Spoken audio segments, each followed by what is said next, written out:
Ku jemi të kjo pjesë, desha të di dhe për paragjykimet. Ju velet dhe të në këtë rast, do mos me mbules në midina, sa paragjykuheni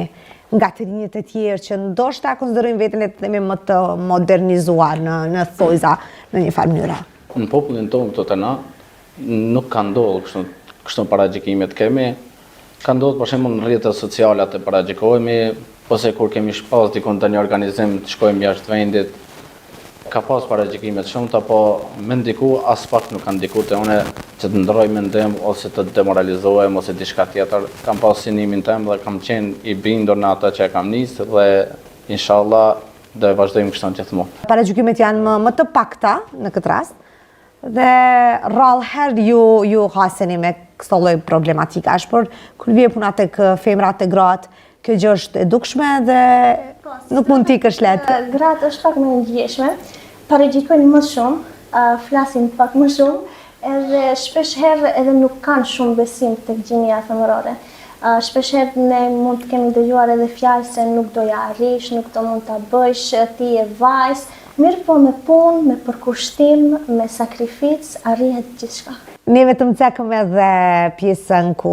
ju keni studiuar sakrificat e juaja dhe çdo gjë që keni kaluar gjatë këtyre viteve studimore. Desha të di nga ju, kemi dëgjuar se këto ditë është mbajtë edhe absolventiada, ceremonia juaj e diplomimit, por kam dëgjuar që është hera parë që ndodh një ceremoni, një absolventiadë.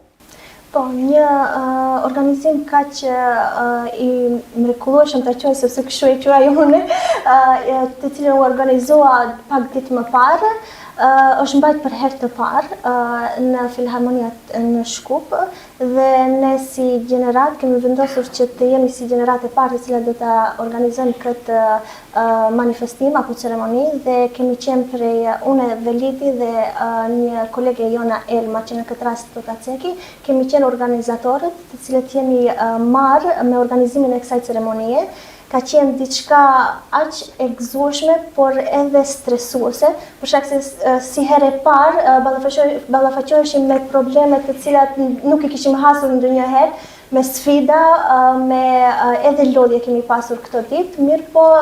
shkoi gjithçka shumë bukur, shumë mirë, jemi krenar për punën të cilën e kemi bërë dhe shpresojmë që edhe vitet e ardhshme ta vazhdojmë këtë traditë.